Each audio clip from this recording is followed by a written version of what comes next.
Hello. In the traditional motion picture story, the villains are usually defeated. The ending is a happy one. I can make no such promise for the picture you're about to watch. The story isn't over. You and the audience are part of the conflict. United Nations headquarters, which was built in 1945 and financed largely by John D. Rockefeller. Inside UN headquarters is an ominous meditation room. The custodian of the meditation room is Lucis Trust Company. At one time, the Lucis Trust was located at 666 United Nations Plaza and was formerly named Lucifer Publishing Company. The Rockefeller-funded UN meditation room is 33 feet long and 18 feet wide. 18 feet is 6 plus 6 plus 6. The small, dimly lit, windowless room was built in the shape of a pyramid that is laying on its side.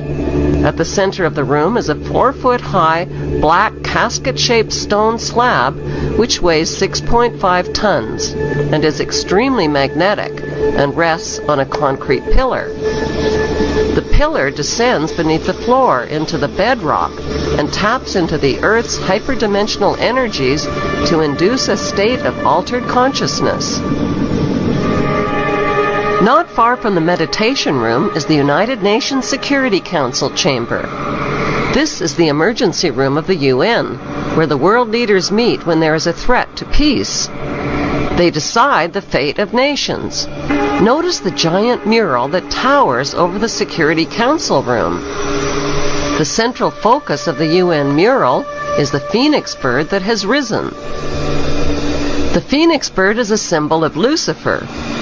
Egyptians believed that the phoenix symbolized a god who rose to heaven in the form of a morning star like Lucifer after his fire immolation of death and rebirth. Notice that the phoenix bird is not standing above his own ashes. He is standing above his old skin. Like a snake, he has shed his old skin and is revealing himself as God at the center of the mural. At the top left, there is a church steeple without a cross. The missing cross symbolizes the death of Christianity. Below, a woman receives the rays of the sun god, while the man in front of her plays Pan's flute. To their right are two pyramid symbols and people joined together by a long blue serpent-like claw. Below the risen phoenix, a sword is driven through a dragon beast. This represents the killing of old beliefs and religions that depicted Lucifer as a beast. The New World religion worships him as beautiful. Behind the phoenix, the ghostly figures of the walking dead are stepping into a void. They symbolize depopulation. On the right panel, the pale horse from the book of Revelation is the bringer of death to humanity through weapons, hunger, and disease. The man is releasing him. The chained black man represents slavery, while the top panel of the mural shows a technologically advanced white race who control industry, art, and science. In this post-apocalyptic mural, the military man standing on the tail of the beast represents worldwide military power. He tips his helmet to the elite, who are climbing out from underground cities where they safely hid from the apocalypse. In the main oval panel above the phoenix bird, a woman is holding flowers. She is the bride in a wedding ceremony. Could the newlyweds symbolize William and Kate? The serpent in human form is tempting the little girl Eve, who accepts the apple. On the right side of the top panel, a reptilian green creature with scaly skin is dancing with a naked woman while musicians entertain him. The general message of the UN's Phoenix Rising mural is that humanity is stepping into a new Luciferic reality. Beneath this disturbingly prophetic mural, world leaders make global decisions that affect the lives of nearly 7 billion people. Guido von List believed in renouncing Christianity and returning to the pagan religions of the ancient Europeans. And Hitler himself is quoted as saying, "The old beliefs will be brought back again. The whole secret knowledge of nature, of the divine, of the demonic. We will wash off the Christian veneer and bring out a religion peculiar to our race." As he said in his own words, the destruction of Christianity. This was the same aim of Madame Blavatsky and her Theosophical Society. And it was also the same aim of Madame Blavatsky's occult successor, Alice A. Bailey, the founder of Lucis Trust, an occult organization that currently has its headquarters within the United Nations.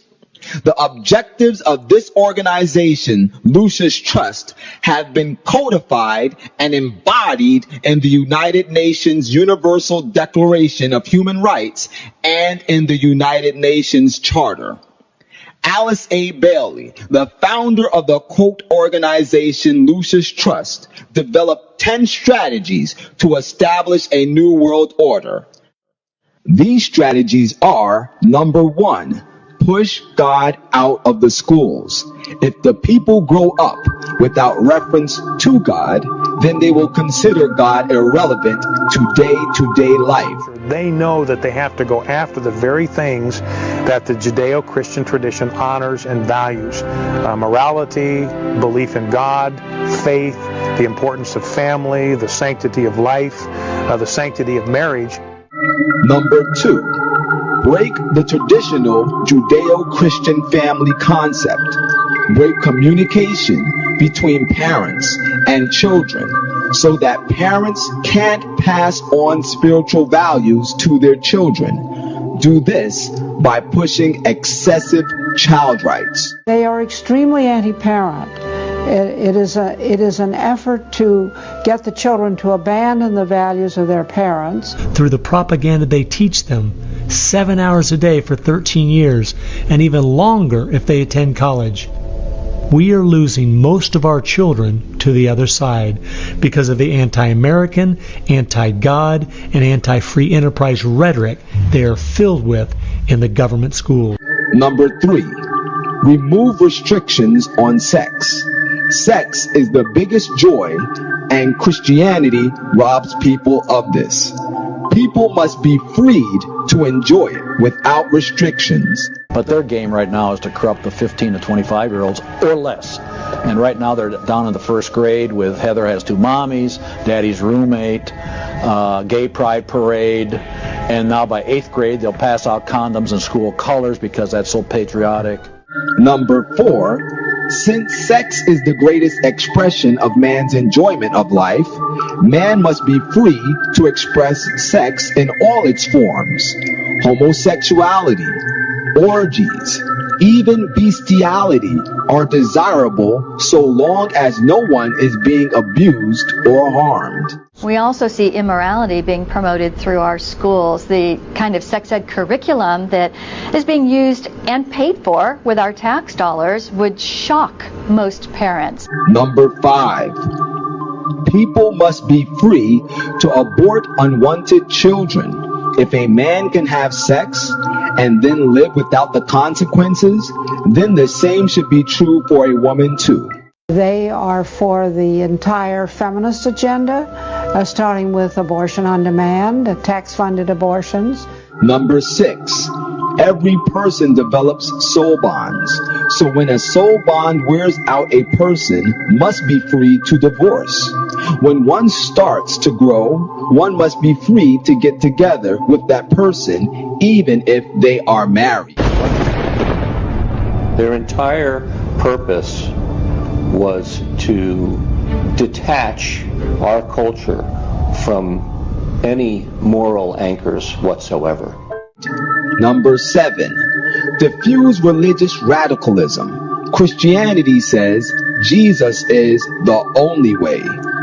Diffuse this by A, silencing Christianity, and B, promoting other faiths, the creation of interfaith harmony. At its core, it's a rebellion against God and God's laws. And that's what the battle is about. That's what the assault is on. That's why Christianity is a target. Number 8. Use the media to influence mass opinion. Create mass opinion that is receptive to these values by using TV, film, the press, etc. Note well, what Western believers call normal in the African church would be pornography. They look at what holds society together, they understand it, but they don't want that. They want change, and they will subvert and rot every good and decent thing we believe in. Number 9. Debase art in all its forms.